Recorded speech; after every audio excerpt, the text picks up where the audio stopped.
તાકા આનંદ વિચાર થકી ગયા મુનિજન પંડિતાન વેદ ન પામે આય કરતો વચન એવો છે ને જો કદાચ હોભળવામાં આવે ને કોન ખુલ્લા હોય ને શ્રવણ ઇન્દ્રિય થી કદાચ હૃદય સુધી પહોંચે અને હૃદયમાં જમસેમ ખાલી હોય તો હૃદયમાં જો ગોટાળો લઈને ફરતા હોય ને હમણાં કચુરમ થોડી વાત થઈ ગોઠિયામાં કોઈ જગ્યામાં રી નહીં જો ઠેર છે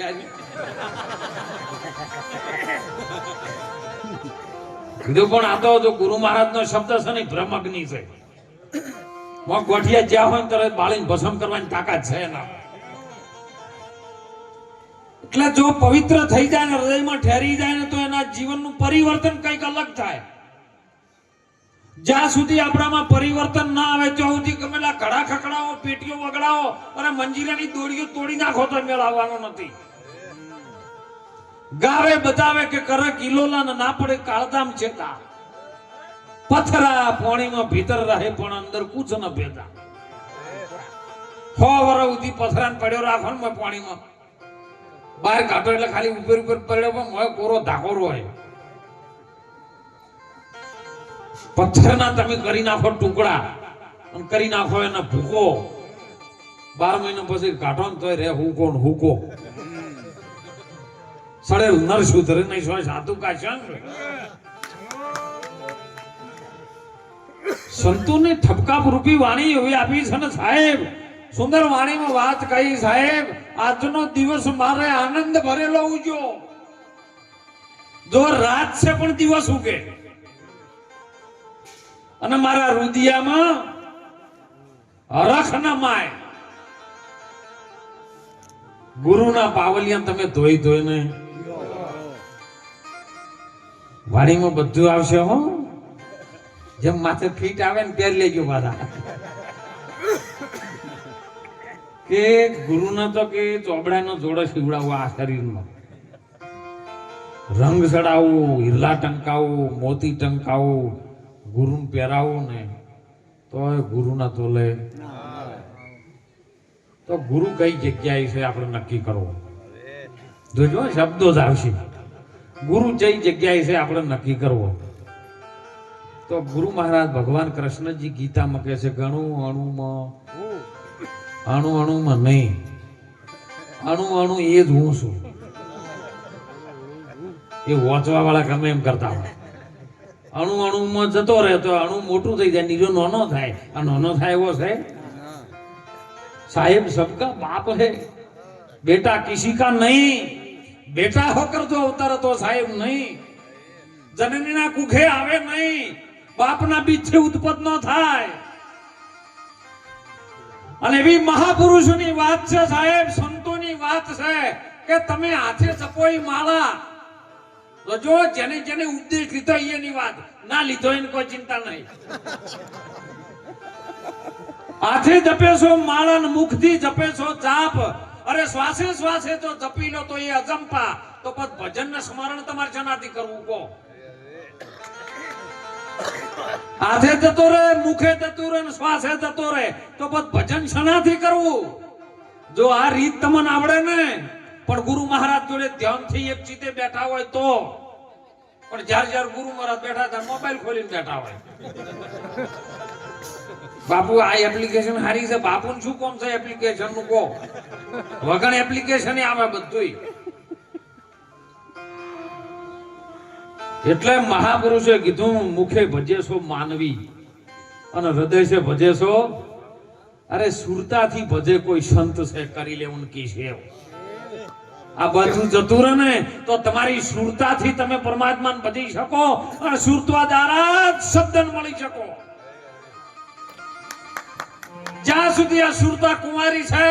અરે તમારી નાભીમાં પડી છે 3.5 ઓટા મારી ત્યાં સુધી મહાપુરુષો કહે છે કે ને જગાડવા માટે રાત દિવસ સંતો શબ્દની ટકોર કરે અને જો શબ્દ લાગી જાય જાગૃત થાય જાગૃત થઈ જાય હો અને જાગૃત થયા પછી 600 શ્વાસનું કુંડળું આવે છે ગંગા સતીએ પ્રમાણ આપ્યું છે આપણી અંદર ઈનું પ્રમાણ છે 600 શ્વાસ 21,000 ને જવા દો ઉપરના જે 600 છે ને એ 600 શ્વાસ તમે જો સાધી લ્યો ને 1 કલાક ને 8 મિનિટમાં એવો પવન આવે છે અને અંદરથી આવે છે જે ઇંગ્લેન્ડ પિંગલાનો જે પવન આવે ને બહારલી બાજુ જાય નસકોરામાં આ બાજુમાં ઇંગલા જાય આ બાજુ પિંગલા જાય પિંગલા સૂર્ય નાડી છે ઇંગલા ચંદ્ર નાડી છે આ બે જો ચાલે છે ની બહાર જોય છે ભ્રમણ કરે છે પણ જે મધ્યમાંથી જોથી આવે છે ને ઈ નાડી છે ને ઈ નસકોરામ ના આવે ઈ તમારા પાછલા ભાગમાં બંકનાળમાં જે 7 ચક્ર વેધે ને અને એમાં પહેલું મૂળ આધાર ચક્ર મૂળ આધાર અને મણિપુર ચક્રની વચ્ચે સ્વાધિષ્ઠાન ચક્રની અંદર આરી કુંડળી મારીને બેઠી છે ઈ છે તમારી અસલ શક્તિ જેને મહાકાળી કહો તો આજી સાહેબ તમે જાગૃત કરો એમ અને જાગૃત ચોથી નહીં થાય ને ચોથી ગમે એટલા તંબુરા તોડી નાખો તો મેળ નહીં કેસરભાઈ અને તમારા હાથમાં છે તમારી પાસે છે સાહેબ વસ્તુ વાળી કોઈ બીજા પાસેથી ઉછીની નથી લેવાની પણ તમારું ધ્યાન એમાં નથી ધ્યાન રાખશો તો આ વાતનો મેળ પડી જાય હો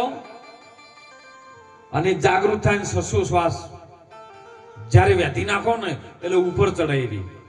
કારણ કે જોથી 3.5 ઓટા મારીને મુખ ખુલ્લું રાખીને પડી જાય 24 કલાક 8 પોર ને 32 ઘડી એ મુખ એનું ખુલ્લું હોય છે એ 48 મિનિટમાં 49 જાતના વાયુ આવે અને 49 વાયુમાં એવો પવન આવે ને એમાંથી અમૃતની ધાર થાય જામ ભોળાનાથના મંદિરમાં જન ઉપરથી જે ધારનું ટીપું પડે છે ને એવું એક ટીપું હો એને અમૃત બુંદ કહે છે સંજીવની કહે છે સંતોને શાસ્ત્રોની ભાષામાં જેને અમૃત બુંદ એક અસંખ્ય યુગ પહેલા એક એવો જોગી અને એના પ્રેમ બુંદ જેની પાસ જો નિજાર ધર્મની વાત છે અસંખ્ય યુગો પહેલા એક એવો જોગી પ્રેમ બુંદ જેની પાસ વાસુકીના ઘેર અલીલા રાણી વાસુકી નામનો નાગ છે ને એના ઘેર અલીલા રાણી એટલે અલીલ જે હુકાય નહીં કે લીલુંય નહીં એવું અલીલ હેજી એલી મારી અલીલ બુંદ થી બની આ ધરતી આ ધરતી તો જમ છે એમ પણ આ ધરતી છે ને અલીલ બુંદ માંથી બની છે એ હુકુય નહીં કે લીલું નહીં અને અલીલ કહેવાય અને અલીલ વાસુકીના ઘેર અલીલા રાણી જે જીલે છે ધર્મ નિજ હાર નિજ પોતે પોતાના હોમો હારીને બેહી જાય ઈ હારે તો બુંદ છે ને ઈ એનું મોઢું બંધ થઈ જાય તો તમારા સત્વ ગુણની પાછા ચાલુ થાય નહીતર રજો ગુણ ને તમો ગુણ વિશ્વના દરેક જીવો ઉપર સાહેબ કાબુ કરીને બેહી ગયા વાત આવી હતી હમણાં કે ચડવું છે મારા મેરુ ને આસમાન પણ આડાના વળા એમાં લોક ગણા છે કારણ કે રજો ગુણ નો જીવ હોય ને રાખીને તો એને અમૃત બુંદ આવે ને એવું આ નાગણી પી જાય છે અને નાગણી પી જાય છે એટલે એ ઝેરીલી બની જાય છે તમને રજો ગુણમાં લઈ જાય તમને તમો ગુણમાં લઈ જાય સત્વ ગુણમાં તમને મન જવા દે અને સત્વ ગુણની અંદર જેને ગુરુના વચનમાં ધ્યાન રાખે ને તો એ સત્વ ગુણની આવે તો તરત તમારી ચાલ ઢાલ વિવેક ભાષા વાણી બધું બદલાઈ જાય હે વાણી મારી પછી ફરી ગઈ આ તનને વહી દેશ ખારી હતી સો મીઠી વહી ઓ તો સદગુરુનો ઉપદેશ એક જ વખત થાય અને અમૃત બુંદ છોટો પડી જાય ને તો સાહેબ એક ટેપુ દારૂ ઊંધેડા પીધો છે તો મજાડિયાને હોમે થાય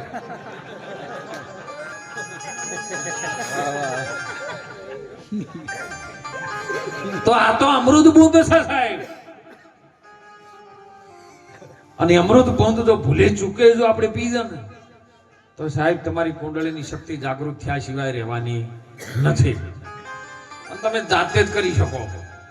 સદગુરુ મહારાજ તમને રસ્તો બતાવ્યો કરવું તમારે પડશે અને એટલે ચડવું છે કે મારા મેરુ ના આસમાન મેરુ કહેતા તમારી જે પણ અત્યારે કોઈ બને માળા પહેરતા હોય અને માળાનો એક શેડો ઓમ હોય અને પછી શેડામાં પરોવતા હોય ને એટલે બીજો શેડો ભેળો થાય પણ આ શેડા છે માળા ના છે તમારો શેડો ચો છે તમારે નક્કી કરવાનો એ બે શેડા એક મણકામાં આવે બે શેડાના મણકા 107 પૂરા થઈ જાય ને પછી 8મો ઉપર રહે અને ઈ નાળમાં થઈ ઈ શૂન્યમાં થઈ અને ઉપર જાય ને ઉપર જાતા ગોઠ મરી જાય તો માળા રહે નકે માળા વેરાઈ જાય એવી છે અને ગોઠ છે ને જેને આદ્ય શક્તિ મહાકાલી કહો તો હાચી ઈ શક્તિની ગોઠ છે પણ ઈ ગોઠને મારવા વાળો છે ને ઈ આદિ પુરુષ પરમ પિતા પરમેશ્વર છે હવે તમારે એના સુધી પહોંચવા જવું હોય તો મહાપુરુષો કે હમણાં વાત નથી આવી જયંતિભાઈ સુંદર વાણીમાં વાત કરી હતી ને કે 9 દરવાજા નવી રમતના એ 9મો દરવાજો 10મો છે ને એ દરવાજામાં જો પછી મૂર્તિ દેખાય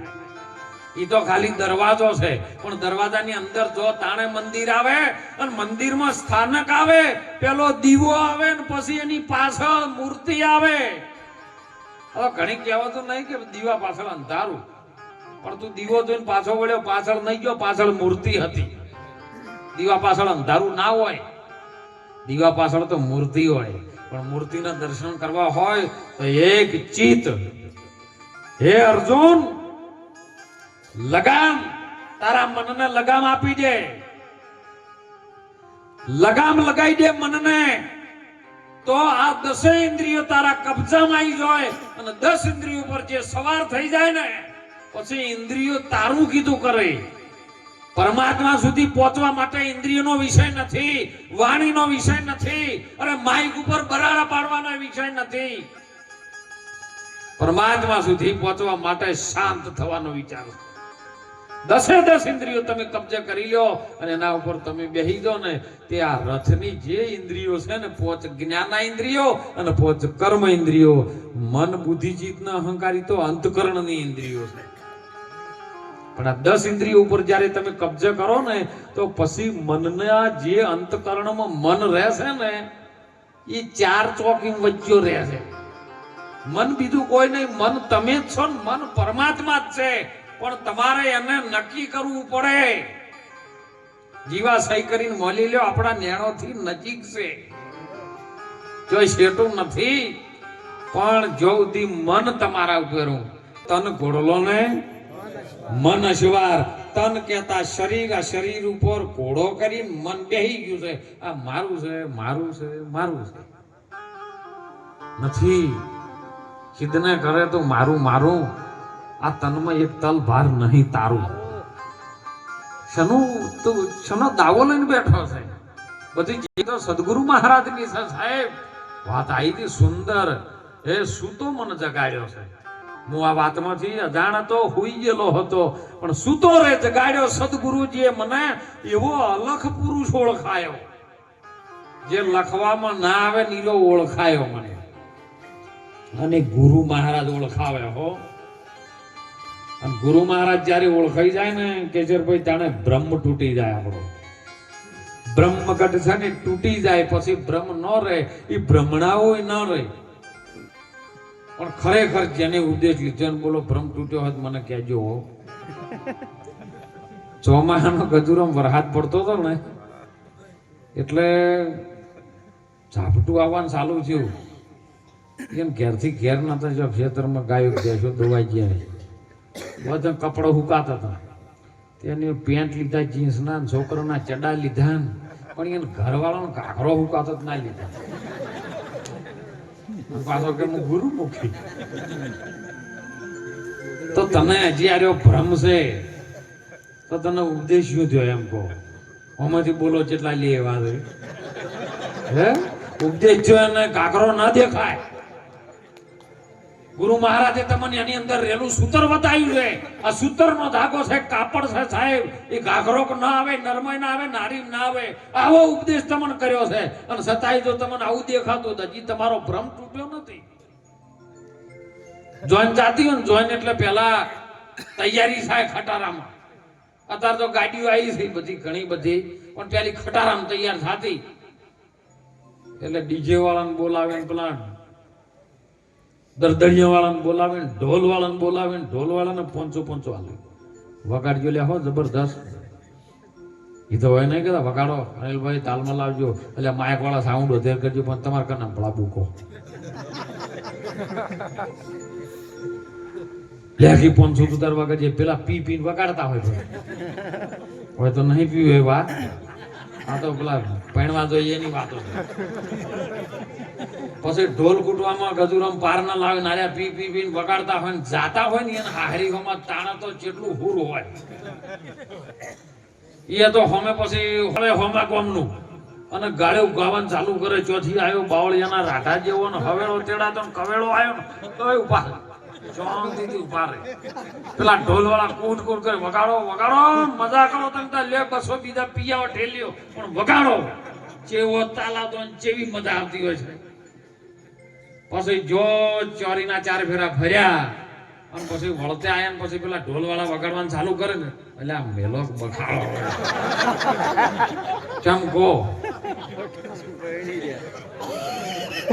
જેના માટે આ દોડ હતી ને એ મળી ગયું. તો જો દ્રષ્ટાંત સિદ્ધાંત તરફ નતો. આ સિદ્ધાંતમાં લેજો. તમે ગુરુ મહારાજોમાં જયારે દોડ કરતા હોય ને પણ જયારે ગુરુ મહારાજ નો ઉપદેશ આવે ને એટલે તમને બધું મળી જાય અને મળી ગયા પછી બધું ફીકું લાગે. બંધ કરો લ્યા મજા કરો. પણ આવું મજા તો બોલો થી હોય કેજો હે ટાઢું પડી જાય જેના માટે દોડ હતી અને મળી જાય એટલે પછી બધું ફીકું લાગે. એમ સંસારમાં ગુરુ મહારાજ આપણો ઉપદેશ કરે તાણે ગુરુ મહારાજ એમ કહે કે જગત સાથે તમારો કોઈ વ્યવહાર નથી. જગત એવું નથી. જગત ફીકું પડી જાય. તમે એકલા જ છો મજા કરી લો. તમને કોઈ નારી નો દેખાય, નર ન દેખાય, પુત્ર ન દેખાય, વહુ ન દેખાય, પત્ની પણ તમને ન દેખાવી જોઈએ. દાસ શંકર મહારાજ ઉનાવા વાળા બોલ્યા એ જાગીને જોઉં તો મારી દ્રષ્ટિ ખોલન હું સીતારામ દેખું. શું દેવું? આંખ મારી ઉઘડે અને હું સીતારામ દેખું. બોલો તમારી ઓખ અવાર ઉઘડતી હોય અને બોલો સીતારામ તમારા ઘરવાળી તમને દેખાય તો સાચો ઉપદેશ ન કહેજો. ના એ તો મારા ઘરવાળી છે સાહેબ. ઉપદેશ જેવી જેવી વસ્તુ નથી અને સનાતન ધર્મના સંતો કરી શકે આજકાલના નહીં. એક ભારત ભૂમિનો એક લાખો સાહેબ અને મહાસતી સાહેબ લોયાણ આપણા ભારત ભૂમિની એક સતી શેલણસિંહની ચેલી. એના રૂપનો આગળ કેસરભાઈ કોઈનો પાર નહીં. લુહાર સમાજની અંદરથી એક એવી દીકરી ભજન ભાવમાં જાય. ગુરુ શેલણસિંહની સેવક્યા સાહેબ ભજનમાં જાય ને લાખો રાજા હતો.